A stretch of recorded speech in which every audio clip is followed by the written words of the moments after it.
Jadi sebetulnya, apa yang kita saksikan hari ini untuk IHSG sebetulnya adalah, ini merupakan cerminan atau mendiskon daripada kenaikan yang sudah terjadi lebih dulu pada indeks-indeks, global ya, terutama Dow Jones Eropa.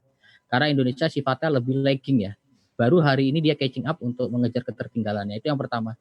Yang kedua sebetulnya yang diperhatikan rally dari IHSG dan juga indeks-indeks Amerika dan juga indeks Eropa begitu ya. Ini sebenarnya tidak lebih daripada sekedar technical rebound, artinya hanya sifatnya sementara kenaikannya.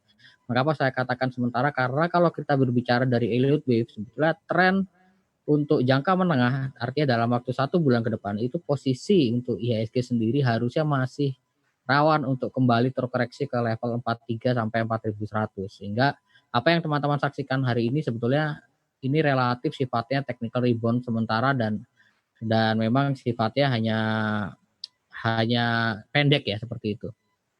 Oke, Anda katakan ini technical rebound dan kemungkinan tidak sustainable karena rawan koreksi di level 4.300 sampai 4.100 ya 1 bulan ke depan. Apakah kalau kita lihat sudah mulai terjadi eh, di sini arus modal kembali masuk ke pasar saham sudah cukup signifikan menurut Anda? Apakah penguatan IHSG ini mencerminkan bahwa sudah mulai kembali masuk investor asing ke pasar saham kita?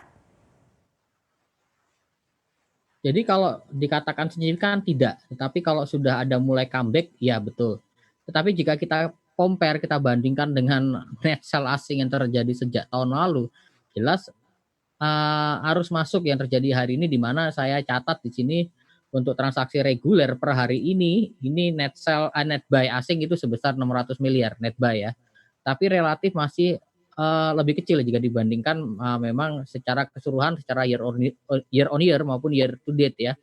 Tetapi ini tentu tidak bisa dipungkiri menjadi suatu sentimen positif ya bahwa asing mulai kembali lagi comeback lagi ke market Indonesia seperti itu ya.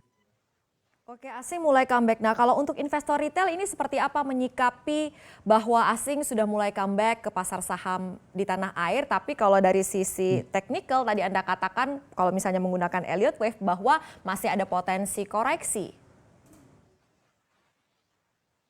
Ya, jadi memang, eee, yang perlu kita catat bahwa asing ketika comeback ke market kita, ke IHSG begitu ya, tidak serta-merta dalam waktu hitungan 1 hari, 2 hari, atau bahkan 1 minggu pun tidak.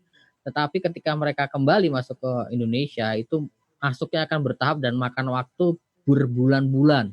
Artinya tentu saja dan mereka juga tidak akan terus melakukan pembelian secara masif, ketika IHSG naik tetap akan beli, tidak. Mereka akan melakukan akumulasi secara bertahap. Sehingga bagi teman-teman investor retail justru, tetap jangan melihat jangan terlalu fokus pada asing yang hari ini net buy 600 miliar, tetapi perhatikan bahwa ini sebagai tanda atau sebagai indikasi bahwa, asing itu mulai kembali lagi secara bertahap, tapi saya katakan lagi secara bertahap. Artinya memang ketika IHSG nanti terkoreksi lagi sesuai dengan, proyeksi dari Illudrive-nya, Anda bisa melakukan pembelian lagi secara cukup masif atau secara, banyak begitu ya, seperti itu, Mbak.